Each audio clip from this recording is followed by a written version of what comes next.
السلام عليكم ورحمة الله وبركاته. إن الحمد لله نحمده ونستعينه ونستغفره ونتوب إليه ونعوذ بالله من شرور أنفسنا وسيئات أعمالنا. من يهد الله فلا مضل له ومن يضلل فلا هادي له. أشهد أن لا إله إلا الله وحده لا شريك له وأشهد أن محمدا عبده ورسوله لا نبي ولا رسول بعده. اللهم صل وسلم على نبينا محمد وعلى آله وأصحابه ومن تبعهم بإحسان إلى يوم الدين. يقول ربنا جل جلاله في القرآن العظيم: يا أيها الذين آمنوا اتقوا الله حق تقاته ولا تموتن إلا وأنتم مسلمون. وقال: يا أيها الناس اتقوا ربكم الذي خلقكم من نفس واحدة وخلق منها زوجها وبث منهما رجالا كثيرا ونساء واتقوا الله الذي تساءلون به والأرحام إن الله كان عليكم رقيبا. وقال: يا أيها الذين آمنوا اتقوا الله وقولوا قولا سديدا يصلح لكم أعمالكم ويغفر لكم ذنوبكم ومن يطع الله ورسوله فقد فاز فوزا عظيما. فإن أصدق الحديث كلام الله وخير الهدي هدى محمد صلى الله عليه وسلم وشر الأمور محدثاتها فإن كل محدثة بدعة وكل بدعة ضلالة وكل ضلالة في النار. Ayuhal ikhwah, para hadirin dan hadirat, kaum muslimin dan kaum muslimat, yang semoga kita semuanya senantiasa dirahmati dan diberkahi oleh Allah Subhanahu wa ta'ala. Kembali kita ucapkan alhamdulillah. Segala puji hanya milik Allah. Syukur hanya milik Allah. Dan semua yang kita rasakan dan kita dapatkan semata-mata semuanya dari Allah. Yang sepantasnya untuk senantiasa kita syukuri melalui lisan-lisan hati kita dan anggota tubuh kita. Syukur dengan lisan yaitu memuji Allah atas segala nikmatnya dengan senantiasa mengucapkan alhamdulillah. Syukur dengan hati yaitu meyakini bahwasanya Allah lah yang memberi kita segalanya. Kalau bukan karena Allah, kita tidak ada apa-apanya. Bersyukur dengan anggota tubuh, yaitu dengan menjalankan perintah-perintahnya, taat kepada Allah Subhanahu wa ta'ala dengan segala perintahnya dan menjauhi segala larangannya. Oleh karenanya, rukun syukur itu 3. Syukur dengan lisan, syukur dengan hati, dan bersyukur dengan anggota tubuh. Kemudian salawat dan salam tidak lupa kita kirimkan kepada Rasulullah sallallahu alaihi wasallam. Sosok manusia yang dijamin oleh Allah Subhanahu wa ta'ala dari kesalahan. Manusia yang kita rindukan, manusia yang tidak pernah kita lihat bagaimana bentuk wajahnya, seperti apa penampilan beliau secara langsung. Kita hanya bisa mendengarkan, mengetahui dari riwayat-riwayat yang ada, namun tidak mengurangi rasa iman kita dan rindu kita kepada baginda Rasulullah sallallahu alaihi wasallam yang wajib kita cintai, yang sebuah cinta harus dibuktikan dengan sebuah ketaatan.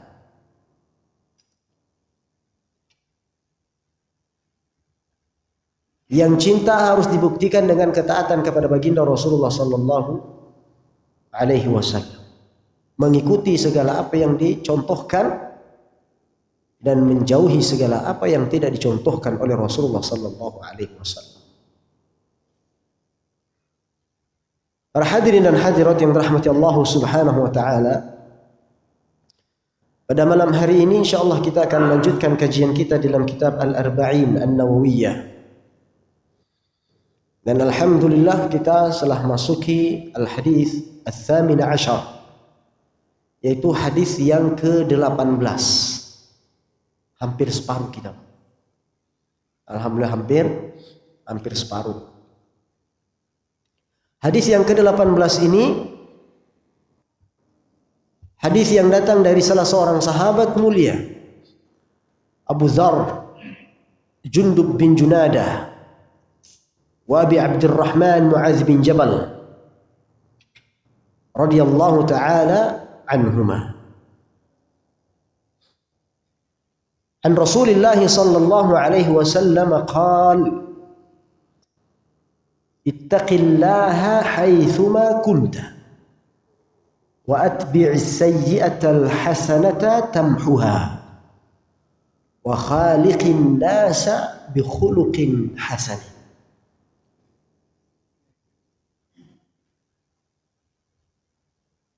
Rawahu At-Tirmidzi wa qala haditsun hasan wa fi ba'd an-nusakh hasanun sahih.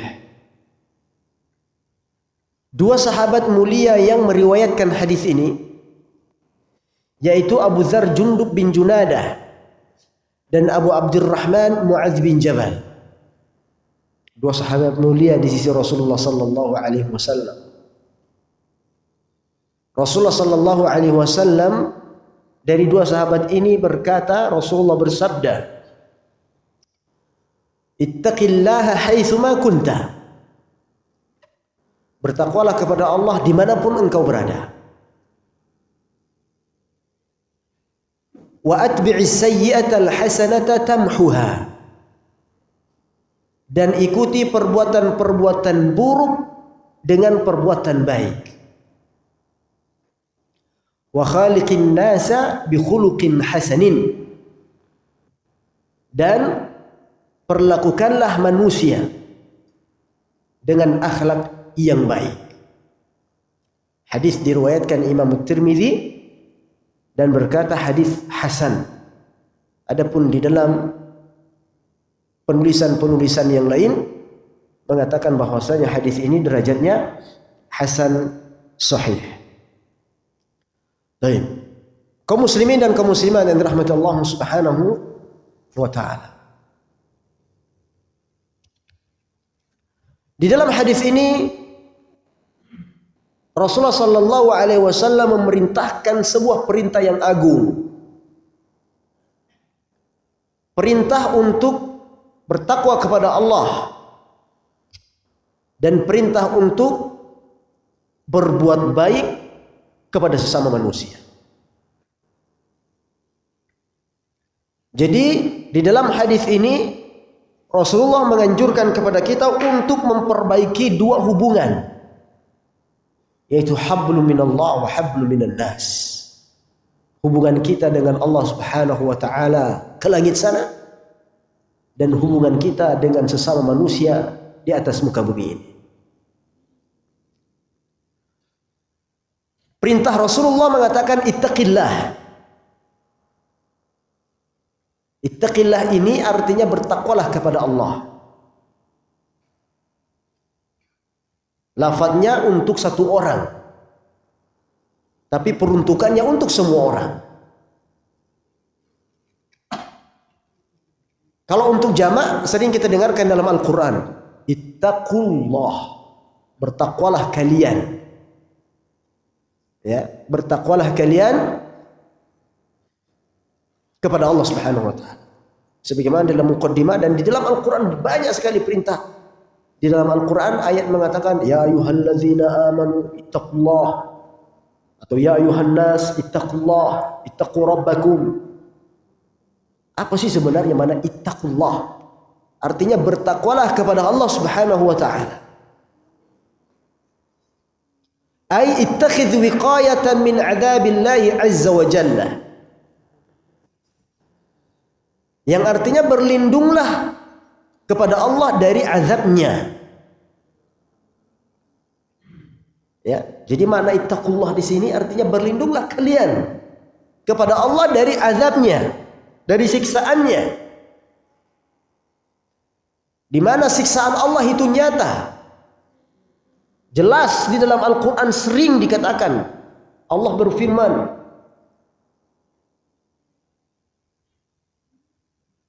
bahwasanya Allah Subhanahu wa taala adzabuhu alim, adzabun alim, adzabun syadid, adzaban alima. Ini sering sekali diulangi, yang artinya azab yang sangat pedih, azab yang sangat menyakitkan. Maka kita diperintahkan supaya Allah melindungi kita semuanya dari azabnya, dari siksaannya. Wa dzalika bi fi'li awamirihi. Yang itu dengan apa? Mengerjakan segala perintah Allah, wajtinabi nawahihi, dan menjauhi segala larangan-larangan Allah Subhanahu wa taala.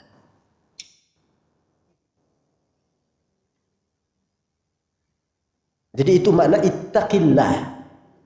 Bertakwalah kepada Allah Subhanahu wa taala. Kerjakan yang diperintahkan, jauhi yang dilarang. Anda sudah bertakwa kepada Allah Subhanahu wa taala. Haitsu ma kunta, ay fi ayyi makanin kunta. Bertakwa, perintah bertakwa kepada Allah Subhanahu wa taala ini, haitsu ma kunta itu artinya fi ayyi makanin kunta, dimanapun engkau berada.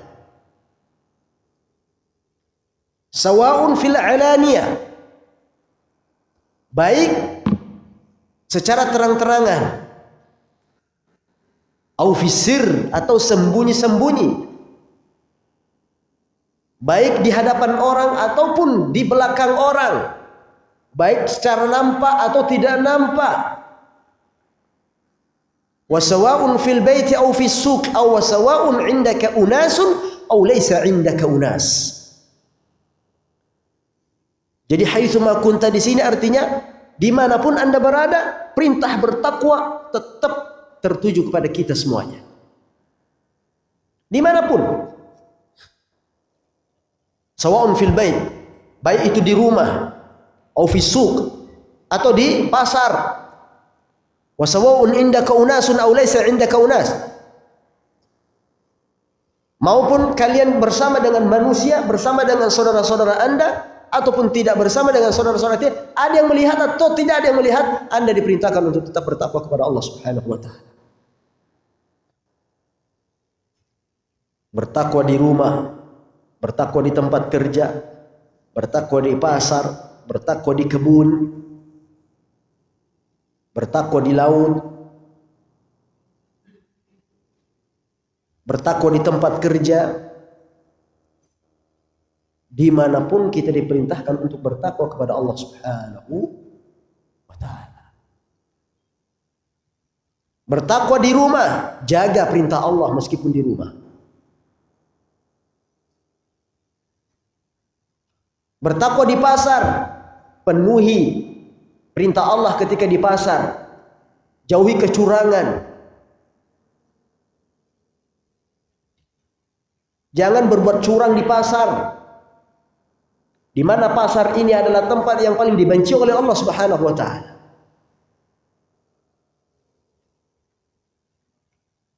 Dan tempat yang paling disukai oleh Allah adalah masjidnya.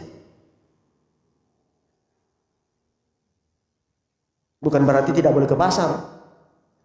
Bukan berarti tidak boleh berdagang di pasar.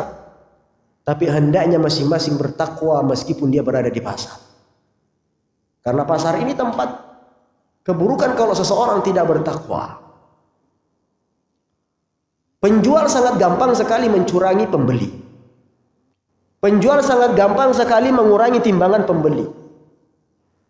Yang terkadang para pembeli yang nggak mau tahu dia. Jarang orang pembeli itu dicek betul, Pak. Ini jarum timbangan ini pas nggak di angka nomor 2 kilo misalnya. Pas nggak di angka nomor 3 kilo. Jarang. Paling biasanya, Pak, saya beli ini sekian. Oh ya, sudah ambil. Sampai di rumah, nggak ada yang ngecek. Ada untuk ngecek barang, kalau sampai ke rumah, ditimbang lagi misalnya. Jarang. Maka dituntut sebagai penjual untuk bertakwa kepada Allah Subhanahu wa ta'ala. meskipun di pasar, karena ada ancamannya khusus bagi orang-orang yang bermuamalah, bagi orang-orang yang melakukan jual beli. Hati-hati, ancamannya jelas dalam satu surat yang disebutkan surat Al-Mutaffifin. Apa kata Allah di awal surat? Wailul lil mutaffifin. Celakalah bagi orang yang suka mengurangi timbangan. Alladzina hum idza iktalu 'alan nasi yastawfun wa idza kaluhum aw wazanuhum yukhsirun. Orang yang diancam kata Allah celaka, neraka kata Allah Subhanahu wa taala bagi orang yang mengurangi timbangan. Siapa mereka? Alladzina idza iktalu 'alan nasi yastawfun. Apabila mereka barangnya ditimbang, dia meminta sempurna, tidak mau kurang sepeser pun. Ya. Kadang kalau nggak ada lebihnya, misalnya ada sosoknya, kembaliannya 100 rupiah pun dia kejar. Pak, mohon maaf Pak, kembaliannya tinggal 100 rupiah. Oh, cari 100 rupiah. Saya tetap mau 100 rupiah. Tahan dia dulu. Wa idza kaluhum aw wazanuhum yukhsiru. Giliran kalau dia yang menimbang, giliran kalau dia yang mengukur berat barang daripada pembeli, yukhsirun. Dia kurangi. Oh, ini calon-calon penghuni neraka. Jadi kalau ada teman-teman yang seperti ini, ingatkan keras. Daripada dia diceburkan dalam api neraka, mending kita ingatkan sekarang daripada saudara-saudara kita menjadi penghuni api neraka. Dan tidak sedikit dia melakukan hal seperti ini. Kecurangan-kecurangan itu pasti ada di dalam pasar. Makanya bertakwa meskipun di pasar. Makanya harus berilmu meskipun di pasar.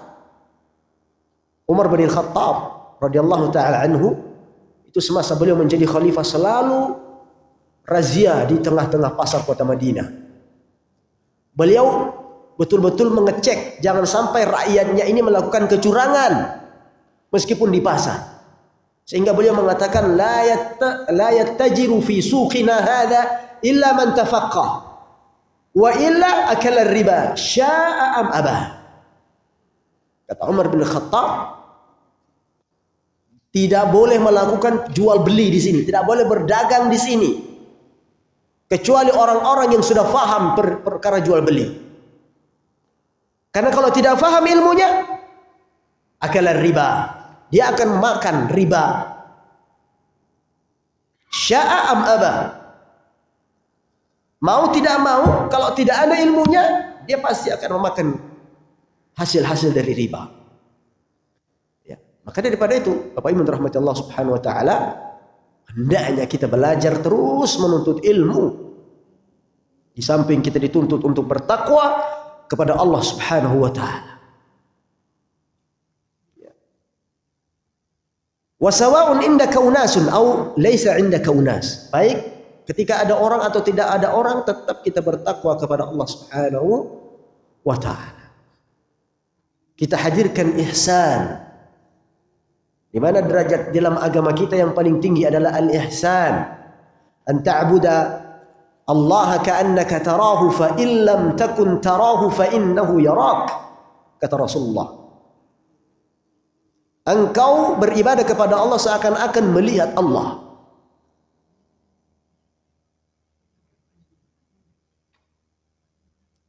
Wa illam takun tarah, kalau engkau tidak bisa melihat Allah Subhanahu wa taala di dalam membayangkan ibadahmu, di dalam membayangkan keseharianmu, fa innahu yarak. Karena sesungguhnya Allah Subhanahu wa taala itu melihat. Mau kemana kita tidak dilihat Allah? Mau sembunyi di mana kita?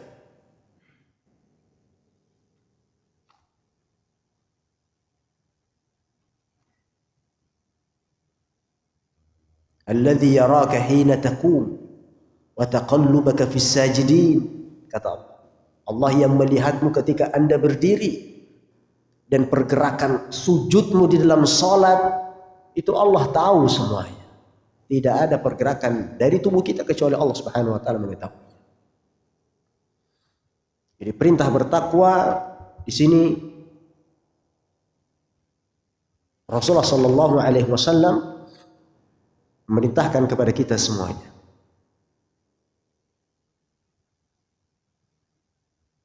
Kemudian wa atbi'is sayyi'atal hasanata tamhuha.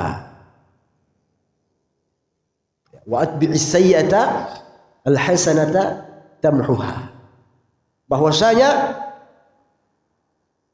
lakukan kebaikan setelah melakukan keburukan. Lakukan kebaikan setelah melakukan keburukan.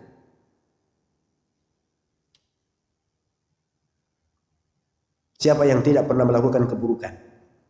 Siapa tidak pernah melakukan kesalahan? Semua manusia adalah pendosa.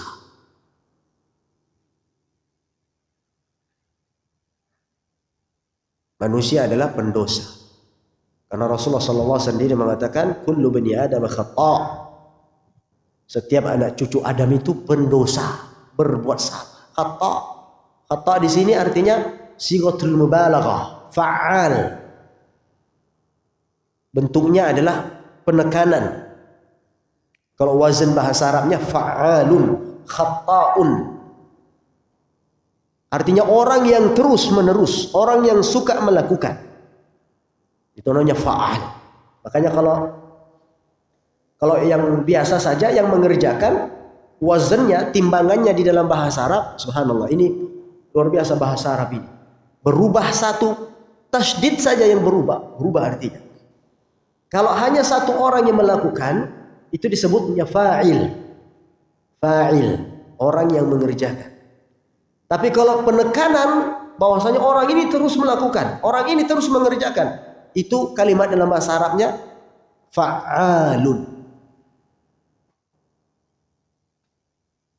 Dan ini sifat Allah Subhanahu wa taala, fa'alun lima yurid dalam Al-Qur'an.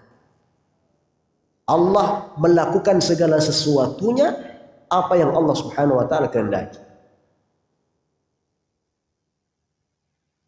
Nah, Rasul mengatakan kullu bani Adam khata'. Semua anak cucu Adam itu berpotensi terus melakukan kesalahan. Wa khairu khata'in at-tawwabuna. Dan sebaik-baik orang yang melakukan kesalahan adalah yang selalu bertaubat kepada Allah.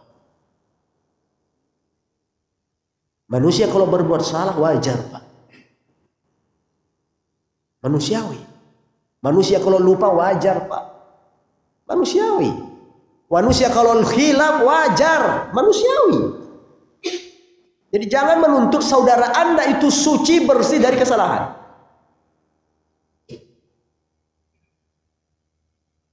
Tidak ada manusia yang suci. Tidak ada manusia yang maksum, terjaga dari kesalahan kecuali Rasulullah.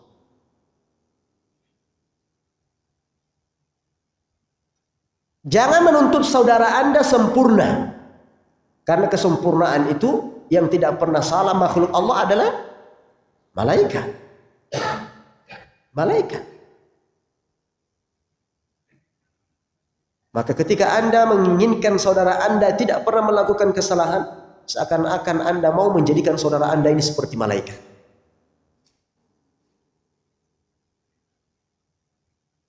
Dan tidak ada manusia yang terus berbuat salah. Seburuk-buruknya manusia pasti ada nilai-nilai kebaikannya. Pasti ada. Karena kalau semuanya jelek itu bukan manusia. Itu namanya iblis. Itu namanya setan. Ya, karena iblis itu sama sekali tidak ada nilai kebaikannya. Adapun manusia, seburuk-buruknya manusia, sependosa-pendosanya manusia, itu biasanya tetap ada nilai-nilai kebaikan yang ada di dalam dirinya. Ya, kadang pencuri, pembunuh, tapi terkadang dia sayang sama orang-orang tertentu. Ya. Kadang orang galak, pemarah, tapi kadang Masya Allah sama ibunya Masya Allah luar biasa hormatnya. Banyak seperti ini. Ya. Kadang kalau di luar itu brutal, frontal, ya obrak sana obrak sini, tapi ketika kembali ke rumahnya takut sama istrinya, sayang sama anak-anaknya. Ya, jadi ada manusia-manusia itu ya pasti ada punya nilai-nilai kebaikan. Kalau Anda mengecap manusia ini tidak ada baik pada dirinya, berarti Anda mengecap dia sebagai iblis. Pasti ada nilai-nilai kebaikan. Sama juga, manusia tidak akan mungkin suci. Pasti ada nilai-nilai kesalahannya. Karena Rasulullah SAW sendiri mengatakan demikian. Manusia itu selalu melakukan kesalahan. Dan sebaik-baik yang berbuat salah adalah yang langsung bertaubat. Wa idza fa'alu fahishatan aw zalamu anfusahum dzakarullah. Apabila mereka mengerjakan perbuatan keji atau menzolimi diri mereka sendiri, mereka kembali mengingat Allah Subhanahu wa taala. Ini yang terbaik. Bukan yang terbaik itu yang nggak pernah melaksanakan kesalahan, yang tidak pernah berbuat berdosa. Ya. Bukan itu yang terbaik. Karena memang Allah menciptakan manusia ini berdosa. Suka berbuat dosa. Suka berbuat salah, sehingga di dalam sebuah riwayat dikatakan seandainya tidak ada manusia yang berdosa, tidak ada manusia yang berbuat salah, maka Allah akan menggantikan kaum tersebut. Kemudian kaum tersebut melakukan dosa dan kemudian dia beristighfar minta ampun, akhirnya Allah pun akan mengampuni mereka. Kenapa kita ditakdirkan manusia suka berbuat dosa? Supaya kita kembali kepada Allah, bertobat kepada Allah. Ya. Dan inilah sifatnya orang-orang yang beriman. Allah sendiri mengecap kepada manusia, ya ibadi innakum tukhti'una bil-laili wan-nahar wa ana aghfiru dzunuba jami'a fastaghfiruni aghfir lakum. Dalam sebuah hadis qudsi Allah berfirman demikian. Kata Allah, wahai hamba-hambaku, sungguh kalian itu berbuat salah. Innakum tukhti'un, kata Rasulullah. Wahai hamba-hambaku, sungguh kalian itu suka berbuat salah. Bil-laili wan-nahar, kata Allah Subhanahu wa taala. Siang dan malam kalian biasa senantiasa berbuat salah. Wa ana aghfiru dzunuba jami'a. Meskipun demikian, saya akan mengampuni dosa-dosa kalian semuanya. Fastaghfiruni, maka minta ampunlah kepada Allah Subhanahu wa taala. Aghfir lakum, niscaya aku akan mengampuni kalian. Sebagaimana firman Allah di dalam ayat yang lain, innallaha yuhibbu at-tawwabina wa yuhibbul mutatahhirin. Sesungguhnya Allah mencintai orang-orang yang senantiasa bertaubat. Bertaubat dari apa? Dari kesalahan. Maka yang mulia di sisi Allah itu bukan yang tidak pernah berbuat salah, tapi ketika dia berbuat salah, dia langsung istighfar. Dia langsung bertaubat kepada Allah Subhanahu wa taala. Sungguhnya Allah mencintai orang-orang yang bertaubat dan mencintai orang-orang yang senantiasa mensucikan dirinya. Ketika dia berdosa, dia langsung kembali kepada Allah. Allah, ampuni hamba ya Allah. Ampuni dosa-dosa hamba ya Allah. Makanya Rasulullah mencontohkan kepada kita untuk beristighfar. Sebagaimana sabda Rasulullah sallallahu alaihi wasallam, demi Allah, sungguh saya beristighfar kepada Allah dan bertaubat kepadanya 70 kali setiap harinya. Berapa? 70 kali. Au aktsar, atau lebih daripada 70 kali. Dalam riwayat yang lain 100 kali beliau beristighfar. Ini mencontohkan kepada kita bahwasanya manusia tidak ada yang maksum kecuali Rasulullah SAW saja yang maksum beristighfar sebanyak 100 kali. Terus kita yang belum tentu dijamin masuk surga, jangankan masuk surga, dimudahkan urusannya di padang mahsyar. Jangankan dimudahkan urusannya di padang mahsyar, selamat dari siksa kubur belum tentu. Jangankan selamat dari siksa kubur, mati dalam keadaan bertauhid belum tentu. Mati dalam keadaan husnul khotimah belum tentu. Terus kenapa kita malah justru sedikit beristighfar pada Allah Subhanahu wa taala?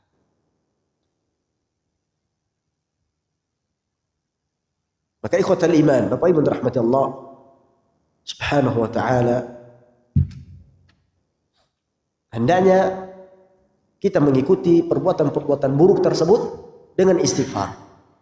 Ya, berbuat buruk, kemudian setelah itu kembali kepada Allah Subhanahu wa taala. Kenapa? Karena perbuatan baik tersebut akan menghapuskan dosa-dosa. Karena perbuatan baik tersebut akan menghapuskan dosa-dosa. Ya.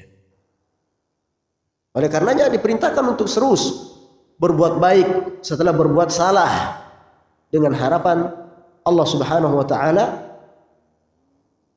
menghapuskan dosa-dosa kita yang telah kita perbuat. Sebagaimana Allah juga berfirman di dalam Al-Qur'an dalam surat Hud ayat 114, apa kata Allah? Innal hasanati yudhibnas sayyi'at. Sesungguhnya kebaikan-kebaikan dapat menghapuskan keburukan-keburukan.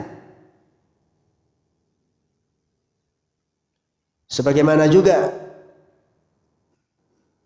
disebutkan dalam tafsir Al-Muyassar. Dalam tafsir Al-Muyassar dikatakan inna fi'lal khairat yukaffiru adh-dhunuba as-salifah wa yamhu atharaha. Sesungguhnya melakukan kebaikan-kebaikan dapat menghilangkan dosa-dosa terdahulu dan menghapuskan bekas-bekasnya.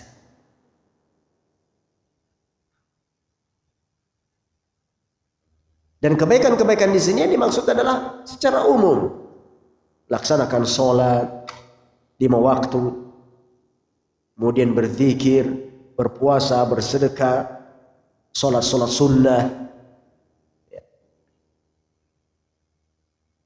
Namun yang dimaksudkan dalam dosa yang dihapuskan di sini adalah bukan dosa-dosa besar, tapi dosa-dosa kecil.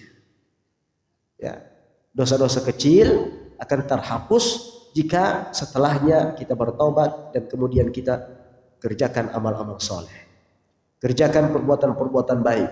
Dosa-dosa kecil itu bisa dihapuskan. Adapun dosa-dosa besar tidak bisa dihapuskan kecuali dengan taubatan nasuha. Ya, jadi yang dimaksudkan terhapusnya dosa-dosa di sini adalah dosa-dosa kecil, bukan dosa-dosa besar.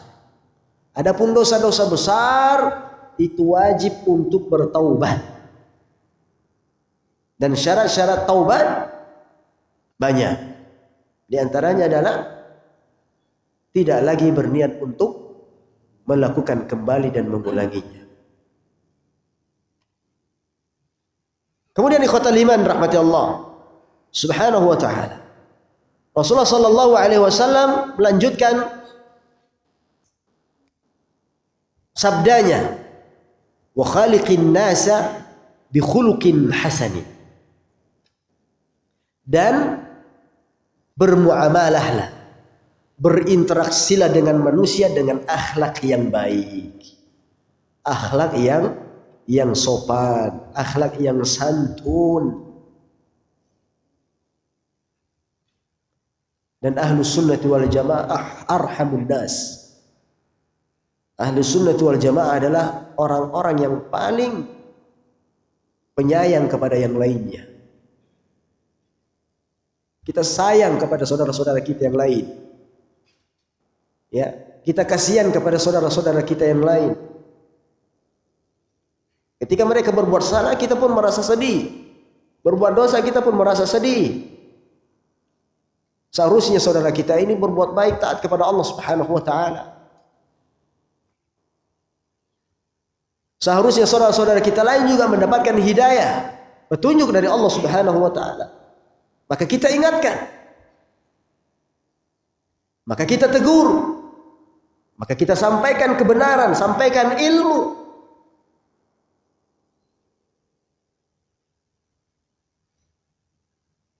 Maka kita tegakkan amar ma'ruf nahi munkar. Karena itu semuanya bukti kasih sayang kita kepada saudara-saudara kita yang lain.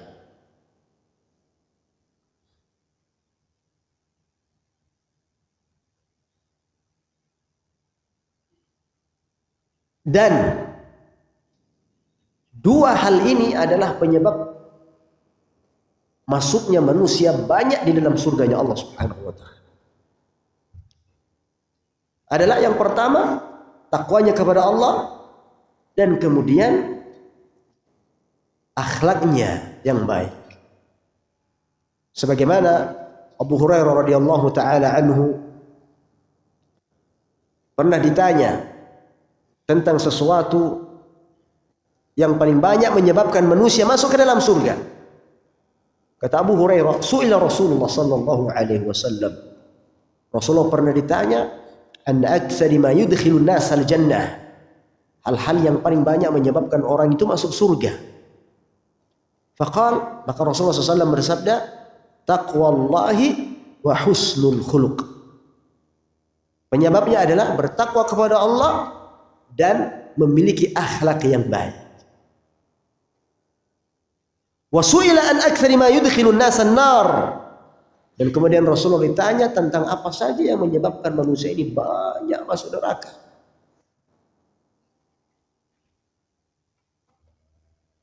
Maka kata Rasulullah sallallahu alaihi wasallam, al-fam wal farj.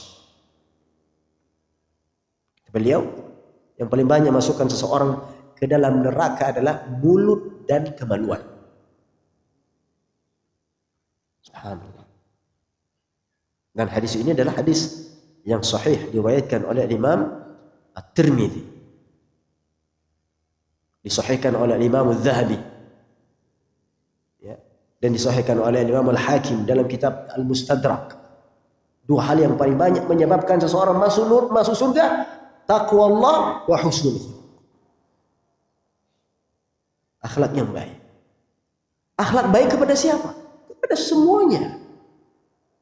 Baik kepada keluarganya, istri anaknya, kepada tetangganya, kepada teman-temannya, kepada saudara-saudaranya, kepada tetangganya.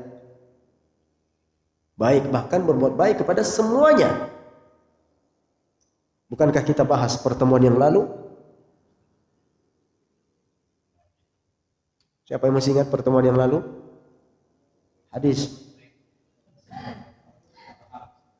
Barakallahu fi. Kata Rasulullah, innallaha katabal ihsana ala kulli syai. Allah mewajibkan kita untuk berbuat baik kepada segala sesuatunya. Dan ini berkaitan tentang hadis ini. Berbuat baik kepada segala sesuatunya itu adalah akhlak. Siapapun wajib kita berbuat baik, tanpa terkecuali. Makanya disebutkan dalam surat An-Nisa ayat 36, wa'budullaha wa la tusyriku bihi syai'a. Beribadahlah kepada Allah, jangan berbuat syirik, jangan sekutukan Allah. Wa bil walidaini ihsan, berbuat baiklah kepada kedua orang tua. Wa bidzil qurba, dan kepada keluarga dekat. Wa al yatama, kepada anak yatim. Wal masakin, kepada fakir miskin. Wal jari dzil qurba, kepada tetangga dekat. Wal jari junubi, dan kepada tetangga yang jauh. Was sahibi bil jambi, kepada teman-teman sejawat, teman akrab, teman karib. Wa ibni sabil wa ma malakat aymanukum, dan kepada ibnu sabil dan kepada budak-budak kalian. Jadi dua ini yang menyebabkan masuk surga paling banyak seseorang. Maka hendaknya kita perhatikan akhlak. Perhatikan akhlak. Bagaimana kita berbicara. Terutama. Karena biasanya akhlak seseorang itu sudah bisa dilihat, diterka dari tata caranya berbicara. Sopan atau tidak. Dari tata cara berbicara seseorang sudah bisa tebak apa akhlaknya orang ini. sombong atau tidak, tawadu atau tidak, menggibah atau tidak, dan seterusnya. Itu dari mulut. Makanya kata Rasulullah, dan dua hal yang paling banyak menyebabkan seseorang masuk neraka: mulut. Subhanallah. Mulut. Hati-hati dengan mulut. Kalau Anda tidak bisa berkata-kata baik, lebih baik diam, kata Rasulullah. Man kana yu'minu billahi wal yawmil akhir falyaqul khairan aw liyasmut. Siapa yang beriman kepada Allah Subhanahu wa taala dan pada hari akhir, hendaknya dia berkata baik atau diam. Kenapa diam? Karena mulut ini paling banyak menyebabkan seseorang masuk neraka. Oleh karenanya riwayat-riwayat tentang penjagaan mulut ini banyak sekali. Banyak sekali. Kalau kita mau bicara tentang mulut, sudah sering kita bahas. Sudah sering kita kaji dosa-dosa anggota tubuh yang paling banyak berpotensi berbuat dosa setiap harinya. Mulut. Makanya kenapa kita diperintahkan untuk berzikir kepada Allah? Supaya mulut ini tidak sibuk melakukan kesalahan-kesalahan. Karena kalau diisi dengan zikir, maka mulut pun tidak mau, enggan dia mengeluarkan kata-kata yang tidak baik. Tapi kalau sudah jauh dari zikir, syaitan pun akan memudahkan kita untuk berkata-kata sehingga lisan dan mulut kita pun berdosa.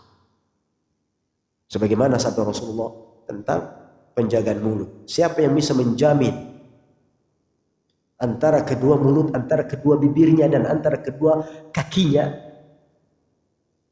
Siapa yang bisa menjamin untukku, kata Rasulullah, antara dua bibirnya dan dua kakinya? Apa yang ada di dua bibir? Lidah. Siapa yang bisa menjaga antara dua bibirnya dan apa yang ada di antara dua kakinya? Admanu lahul jannah, kata Rasulullah. Saya akan menjamin untuknya masuk surga.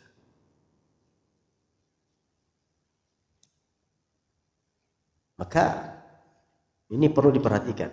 Jadi akhlak kita itu bisa nampak dari tata cara kita berbicara. Keras hati atau tidak bisa nampak dari lisan. Penyayang atau tidak nampak dari lisan. Arogan atau tidak bisa nampak dari lisan. Pendusta atau tidak nampak dari lisan. Kufur atau tidak bisa nampak dari lisan. Oleh karena dikatakan al-lisan turjumanul qalb. Lisan ini penterjemah hati. Penterjemah hati. Apa yang ada di dalam hati biasanya diterjemahkan sama lisan. Diterjemahkan sama lisan. Maka hati-hati ikhwatal iman rahmatullah subhanahu wa ta'ala.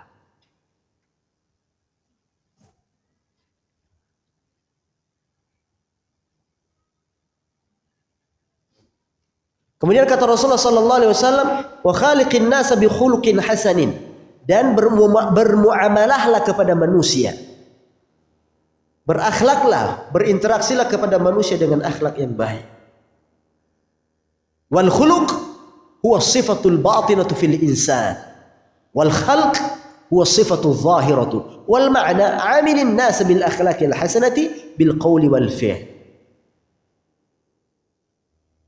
Al-khuluq itu artinya sifat-sifat yang tersembunyi dalam diri seseorang. Batin. Adapun al-khalq itu adalah sifat-sifat yang nampak dari seseorang. Zahir. Yang artinya berakhlaklah kepada manusia dengan akhlak yang baik. Baik dengan perkataan ataupun dengan perbuatan. Kadang orang tidak mencederai saudaranya dengan perbuatannya. Tapi betapa banyak orang mencederai saudaranya dengan lisannya. Oleh karenanya kata Rasulullah sallallahu alaihi wasallam, "Al-muslimu man salima al-muslimuna min lisanihi wa yadihi." Muslim itu Yang baik adalah muslim yang saudaranya yang lain itu selamat dari gangguan lisannya dan tangannya. Kata para ulama, kenapa Rasulullah mendahulukan lisan daripada tangan di dalam penyebutannya? Karena lisan lebih berbahaya daripada tangan. Loh, kok bisa?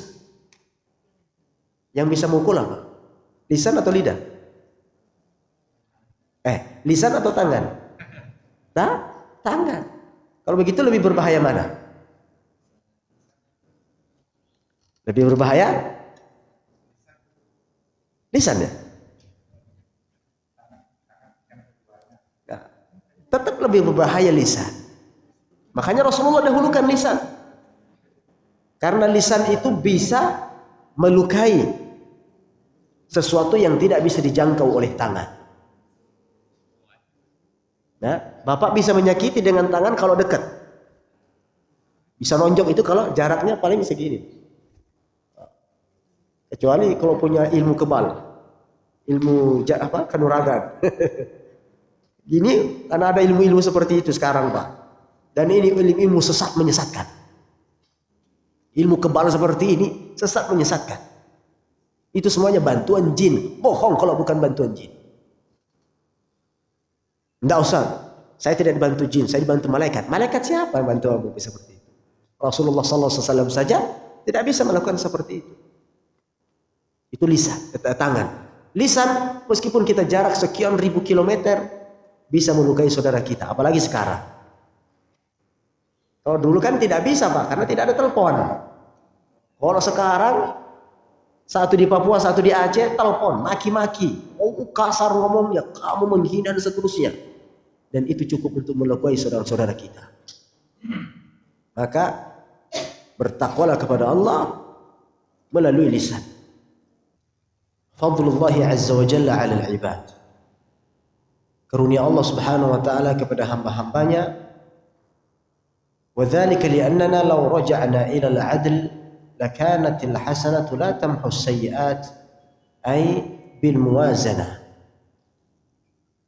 Di mana karunia Allah Subhanahu wa taala kepada kita semuanya, bahwasanya Allah Subhanahu wa taala memberikan kesempatan untuk kita menghapus kesalahan-kesalahan ini dengan kebaikan-kebaikan yang kita perbuat. Dan zahir daripada hadis ini adalah semua keburukan-keburukan yang diperbuat, jika kemudian dibarengi dengan perbuatan-perbuatan baik, akan dihapus oleh Allah Subhanahu wa taala. Wa hal yustaratu an yanwiya bi hadhihi al-hasanah annahu yamhu as-sayyi'at allati fa'al? Dan apakah harus diniatkan? Apakah merupakan syarat harus ada niat di dalam melakukan kebaikan supaya menghapus kesalahan? Apakah harus didahului dengan niat?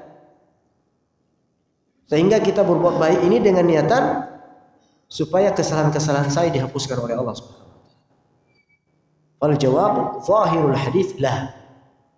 Jawabannya adalah tidak perlu ada niat kita berbaik dengan niatan untuk dihapuskannya dosa-dosa kita. Wa anna mujarrad fi'li al-hasanati yudhhibus sayyi'ah. Bahwasanya hanya sekedar berbuat baik, maka kesalahan-kesalahan pun akan dihapuskan oleh Allah Subhanahu wa taala. Wa hadza min ni'matillahi azza wa jalla 'alal 'ibad.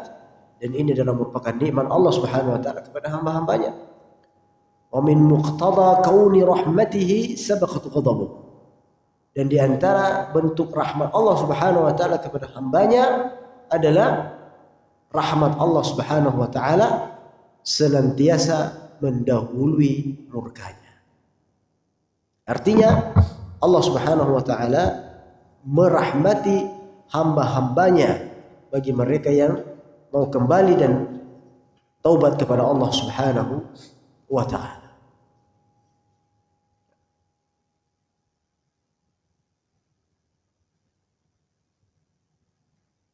Kemudian kata beliau, di dalam hadis ini merupakan al-hathu ala mukhalaqatin nasi bil khuluqil hasan. Perintah untuk berakhlak kepada manusia dengan akhlak yang baik. Sebagaimana sabda Rasulullah, wa khaliqin nas bi khuluqin hasan. Fa in qila mu'amalatu an-nas bil hazm wal quwwati wal jafa'i ahyanan hal yunafi fi hadha al hadits aw la? Ya, apabila ada pertanyaan, seandainya ada pertanyaan, bermuamalah dengan seseorang atau bermuamalah dengan manusia, di mana terkadang kita bermuamalah dengan kasar, bermuamalah dengan keras misalnya. Apakah ini menafikan hadis ini?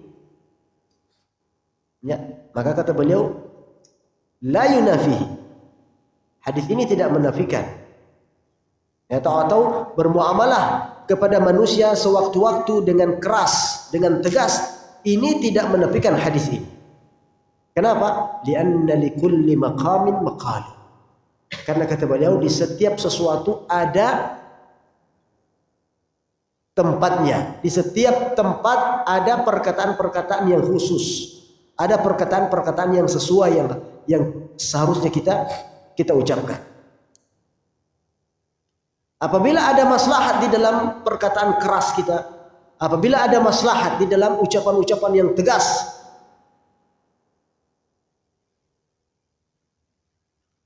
fa'alaika biha, kata beliau, maka hendaknya engkau melakukan hal tersebut. Ya. Wa idza kana al-amru bil 'aks falaika bil lin war rifq. Namun sebaliknya, jika sikap keras, sikap tegas, ya, malah justru merusak, malah justru menjauhkan dari sebuah kemaslahatan, atau bahkan mendatangkan mudarat, maka hendaknya Anda berlemah lembut.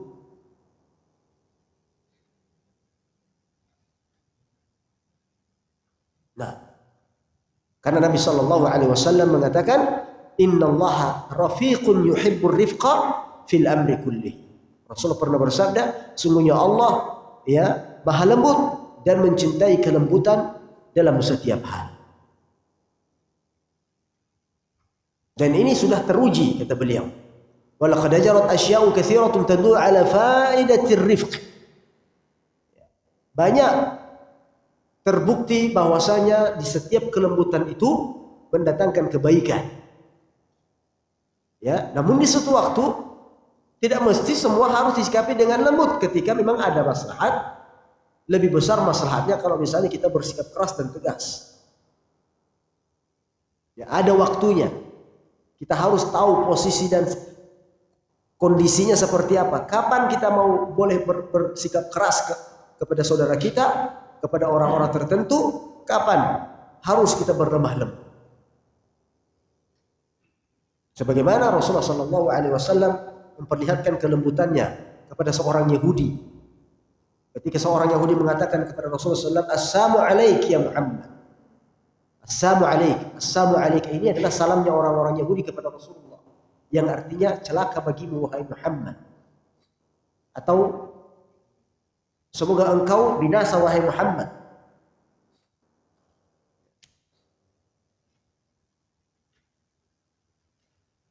Semoga engkau mati wahai Muhammad, kata orang Yahudi. Assalamu alaikum.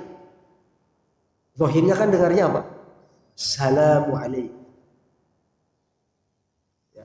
Kalau salam itu yang benar, ucapkan salam itu yang benar.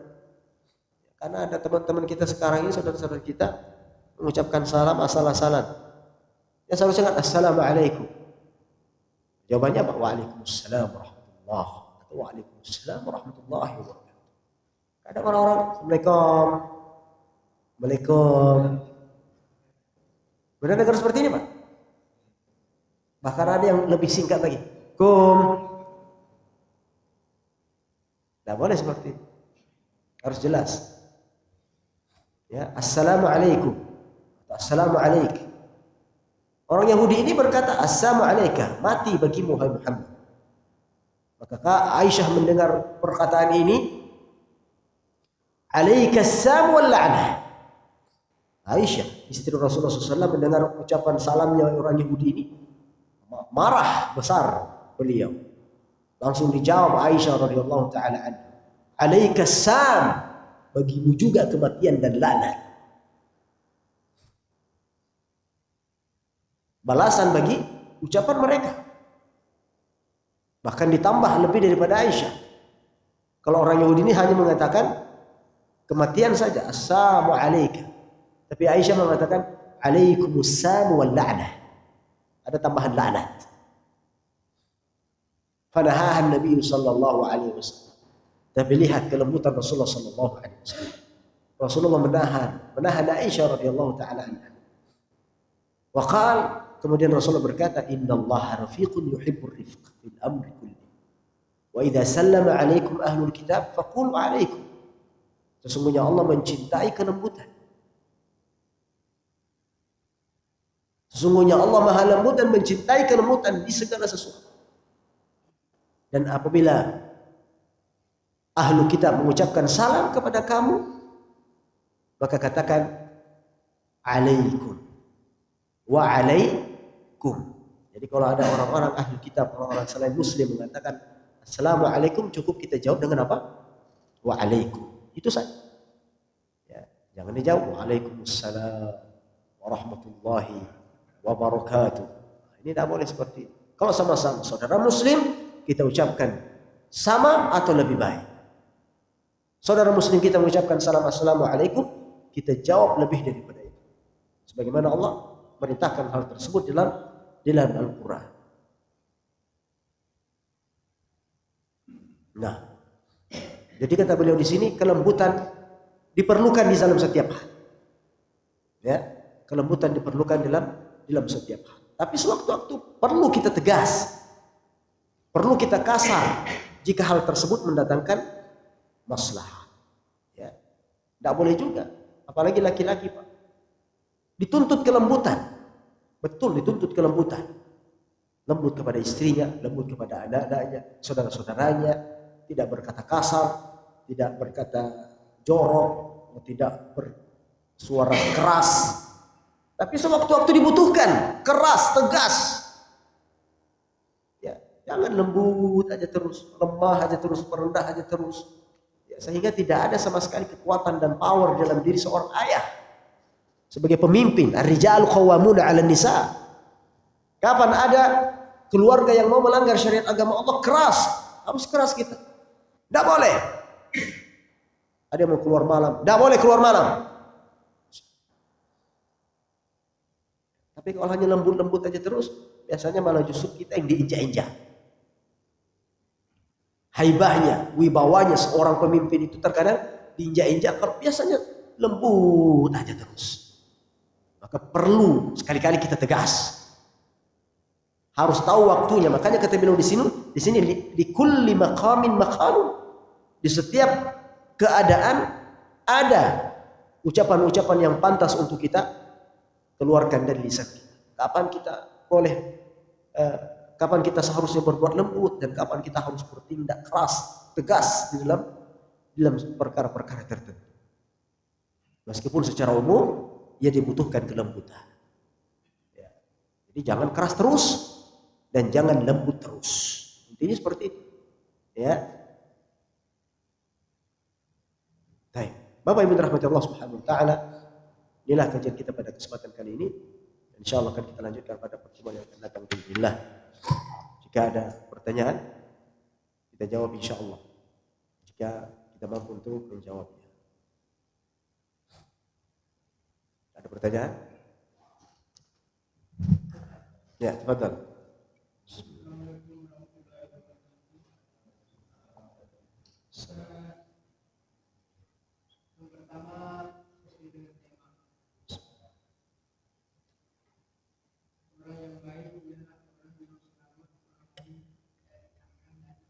Dari lisan dan tangannya.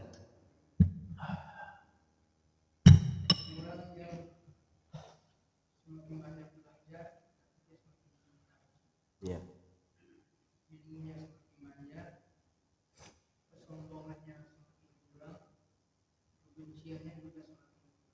Ya. Sekarang ini kalau kita baca di WA, ini KPK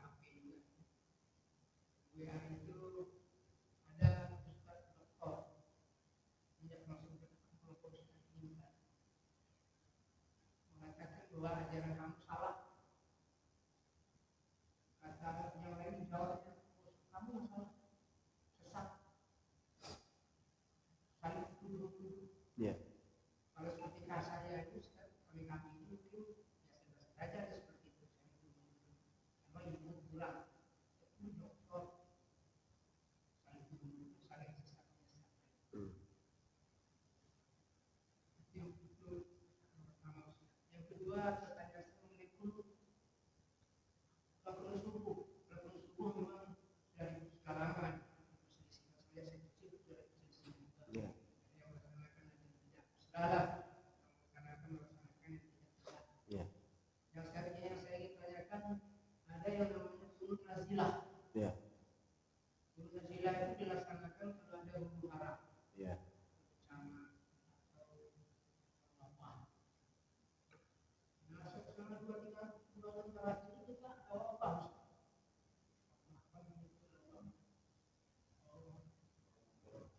Enggak. Dan akibatnya kecil besar. Setelah 2 tahun ini, 2 tahun itu kita tidak bisa haji. Oleh barat susah. Mau tahu juga susah. Memang MPS susah sekali.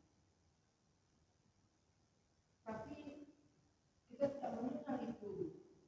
Imam-imam menganjurkan, atau majelis ulama menganjurkan agar kamu kita ini kunut nazilah.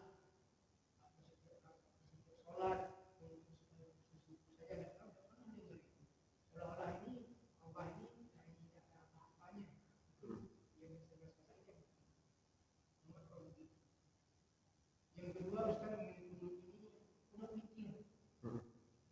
Apa memang ada itu dasarnya kunut mikir? Apa yang dipertentangkan? Kalau memang ada dalilnya, ya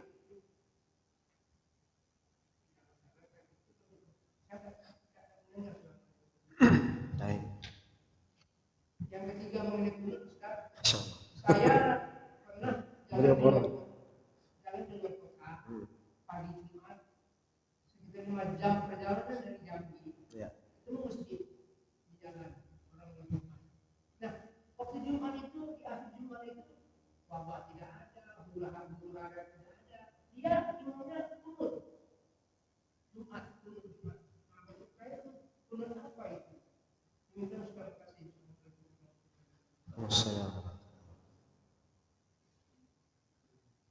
Baik, 3 pertanyaan. Cukup 3 ini aja.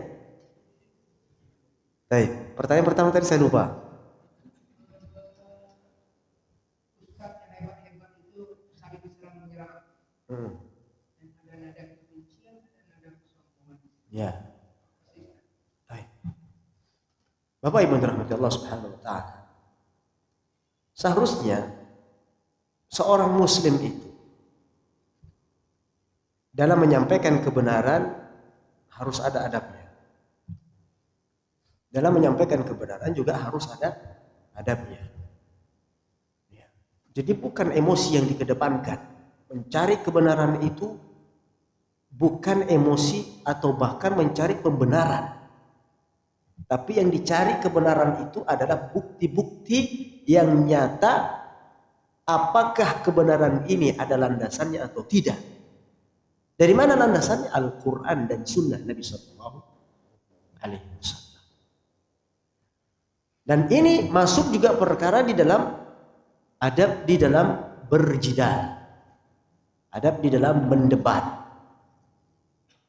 Ya. Jika perdebatan kita dengan tujuan adalah mencari kebenaran, tentunya di situ harus ada adabnya. Tidak boleh malah justru emosi, gontok-gontokan, dan setelah itu kembali setelah berdebat, di dalam berdebat di luar pun permusuhan. Tidak seperti itu. Ya.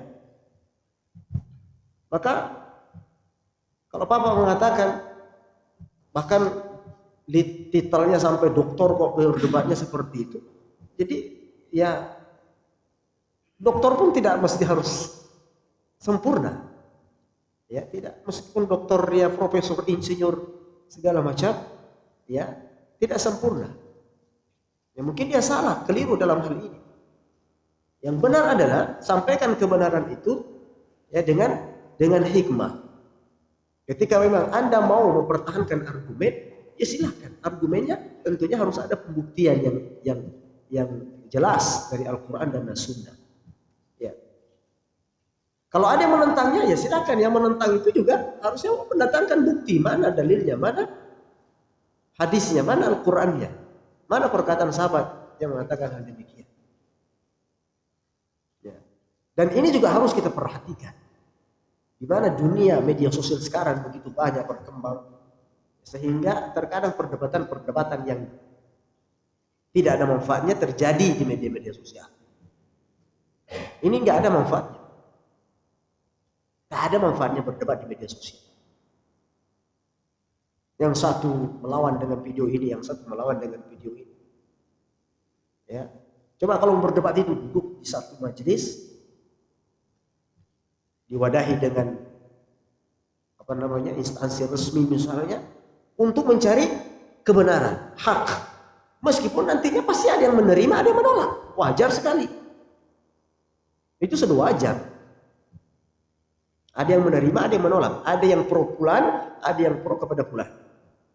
Tapi setidaknya dia mendatangkan dalil-dalil masing-masing. Dan di situ publik akan bisa menilai mana yang benar, mana yang salah. Dan semuanya atas dasar hidayah dari Allah Subhanahu wa Ta'ala. Jadi kalau hanya di media sosial ya tidak ada habisnya. Ya, komentar ini, komentar itu, komentar ini, komentar itu.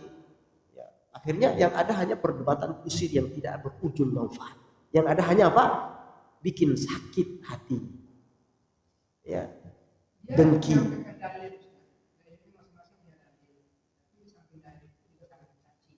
Nah, itu mencaci mah.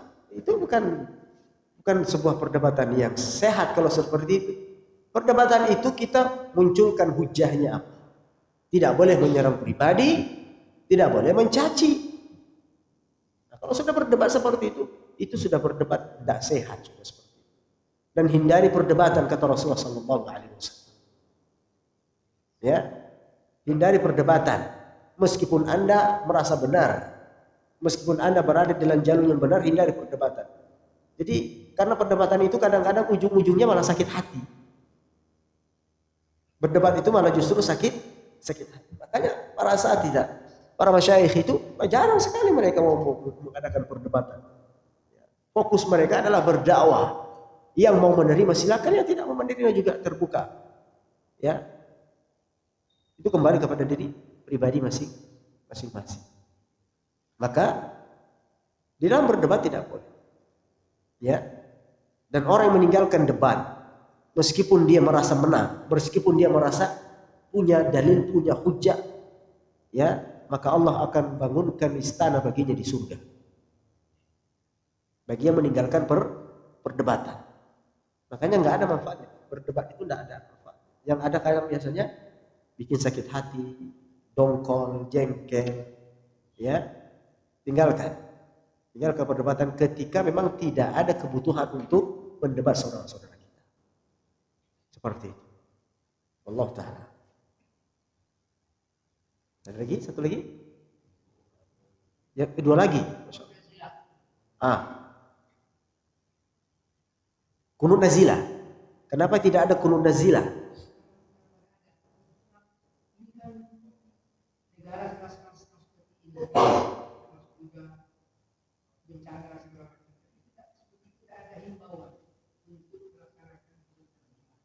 Ya.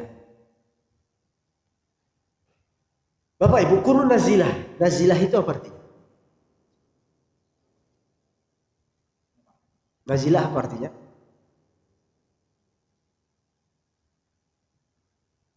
Makanya harus paham dulu makna nazilah itu apa.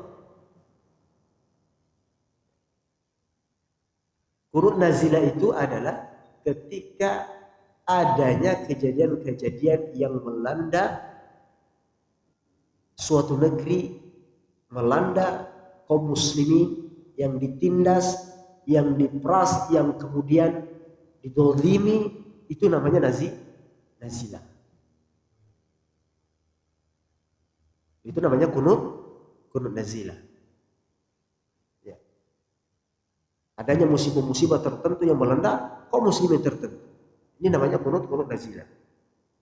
Makanya Allah Ta'ala alam, kenapa tidak ada kunut nazilah? Ya, di Indonesia memang saya nggak pernah mendengar adanya kunut nazilah. Ya, karena beberapa pengertian kunut nazilah adalah ketika ada sesuatu yang melanda kaum muslimin di tempat-tempat tertentu, tertindas misalnya, dizolimi oleh kaum tertentu, kelompok-kelompok tertentu, itu biasanya baru diadakan kunut nazilah. Adapun wabah-wabah seperti ini, ya secara khusus mengadakan kunut nazilah itu tidak ada. Tapi biasanya doanya ketika di khutbah-khutbah. Ya. Adapun kalau kunut nazilah dalam hal bencana yang didapatkan oleh saudara-saudara muslim kita di suatu tempat dengan penindasan, penzoliman dan lain sebagainya, itu baru yang disyariatkan melaksanakan secara khusus kunut nazilah di sholat-sholat kita. Adapun wabah-wabah seperti ini tidak disyariatkan untuk melaksanakan kunut seperti itu. Jelas? Apa itu?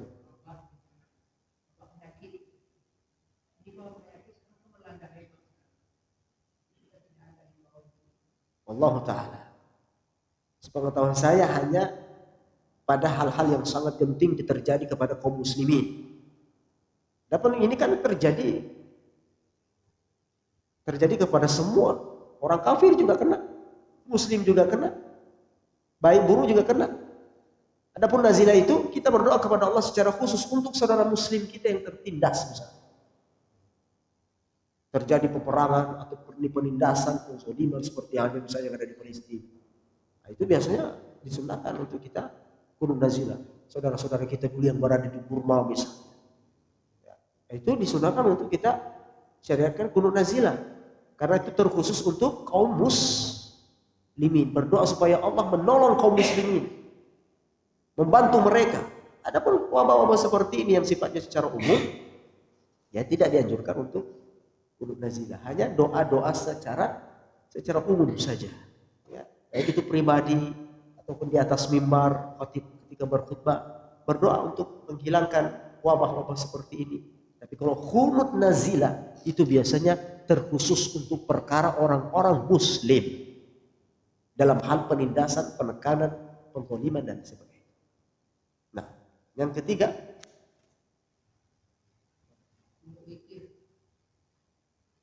kunut witir. Kunut witir disunnahkan. Kunut witir jelas ada dalilnya. Ya, bahwasanya Rasulullah sallallahu alaihi wasallam kana yaqulu fi akhir witrihi Allahumma inni a'udzubika min ridhaka min sakhatika wan nar. Dan seterusnya. Ya, bahwasanya Rasulullah sallallahu alaihi wasallam itu senantiasa berdoa di salat witirnya. Ya. Berkunut di salat witirnya. Ya.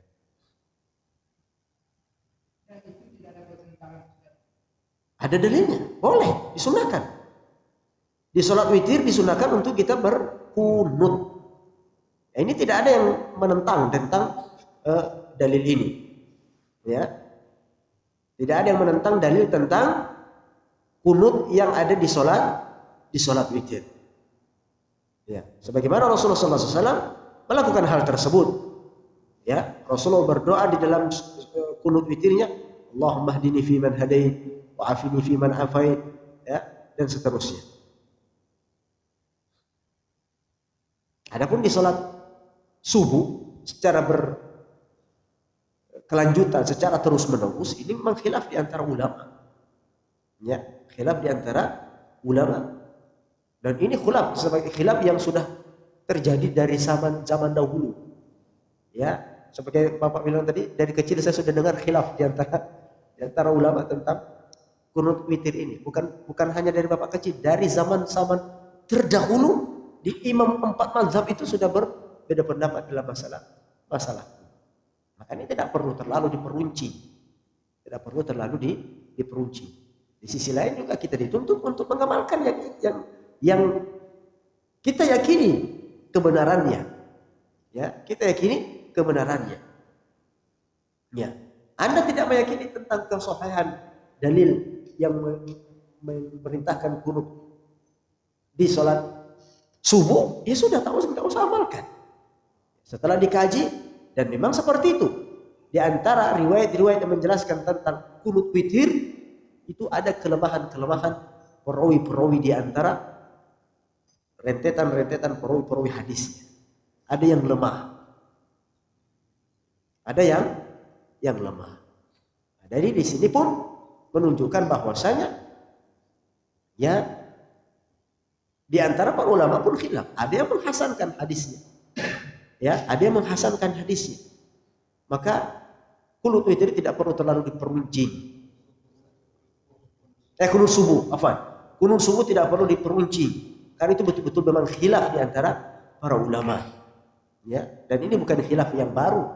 Ini khilaf klasik dari zaman dahulu sudah ada. Anda yang tidak meyakini kesahihan daripada hadis kunut subuh, ya sudah nggak usah amalkan. Ya, nggak usah amalkan. Nah, karena memang ada beberapa ulama yang setelah mengkaji menemukan hadisnya itu adalah lemah. Yang mau mengamalkan juga kita tidak boleh menyalahkannya. Kemudian ya sampai berdebat, sampai ada yang nggak sholat, sampai ada yang gontok-gontokan, akhirnya sesama tetangga tidak berteguran. Ini tentunya tidak baik seperti itu. Ada lagi? Ya, Pak.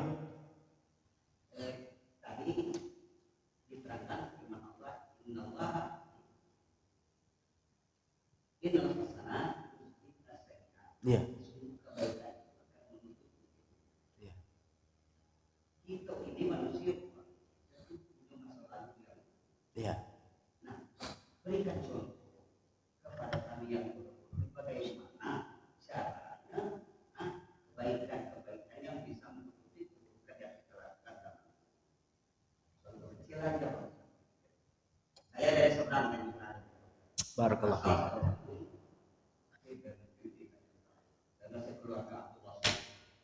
Masya Allah. Baik. Banyak hal yang bisa dihapus kesalahan-kesalahan yang lalu dengan kebaikan-kebaikan yang kita kerjakan saat sekarang. Dan kita sampaikan tadi adalah yang terhapus itu hanya kesalahan-kesalahan kecil, dosa-dosa kecil.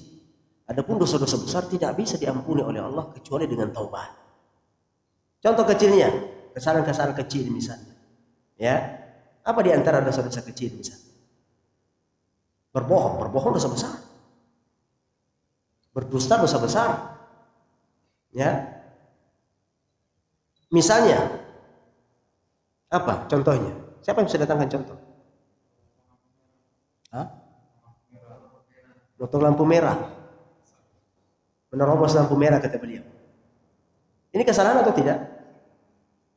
Kesalahan atau tidak? Salah besar. Ya, kesalahan. Dan ini akan dihapuskan dengan istighfar. Akan dihapuskan dengan amalan-amalan sholat sunnah kita. Akan dihapuskan dengan zikir-zikir kita. Akan dihapuskan dengan infak-infak kita, sedekah-sedekah kita. Ya, selagi itu dosa-dosa kecil. Jadi Bapak Ibu menerobos lampu merah ini dosa loh. Dosa. Orang menganggap sepele kadang. Oh, nggak ada yang lihat kok. Oh, nggak ada orang kok katanya. Tetap Anda akan dicatat sebagai pelaku perbuatan-perbuatan buruk meskipun hanya sekedar menerobos lampu merah. Dan itu bisa dihapuskan dengan amalan-amalan baik. Ya, tapi kalau misalnya dosa-dosa besar, menggibah, apalagi misalnya mencuri misalnya, terus apalagi membunuh dan lain sebagainya, itu tidak bisa diampuni kecuali dengan bertaubat kepada Allah dengan taubatan nasuh. Makanya pentingnya kita selalu mengamalkan amalan-amalan supaya yang kecil-kecil ini bisa dihapuskan oleh Allah Subhanahu wa taala.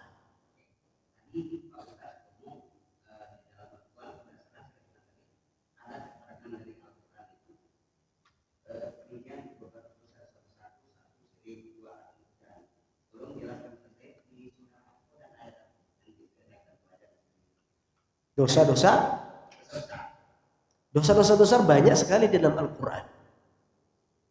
Contohnya berbuat syirik. Dalam surat An-Nisa ayat 36. Wa'budullaha wa la tusyriku bihi syai'a. Dan juga di dalam hadis-hadis Rasulullah sallallahu alaihi wasallam menjelaskan banyak tentang dosa-dosa besar. Ya. Dan secara umum dosa-dosa besar itu bisa diketahui dengan adanya ancaman api neraka misalnya. Dosa-dosa besar bisa diketahui dengan adanya azab api neraka misalnya. Itu kalau sudah ada ancaman, akibatnya adalah azab dari Allah Subhanahu wa taala di dalam api neraka. Itu berarti dosa besar. Contohnya di dalam hadis Rasulullah sallallahu alaihi wasallam, ya, ijtanibus sab'al mubiqat. Jauhilah dari perkara yang membinasakan, tujuh perkara yang membinasakan. Ya, di situ Rasulullah SAW sebutkan di antaranya adalah asyirku billah, al-isyrak billah. Ya, kemudian apa?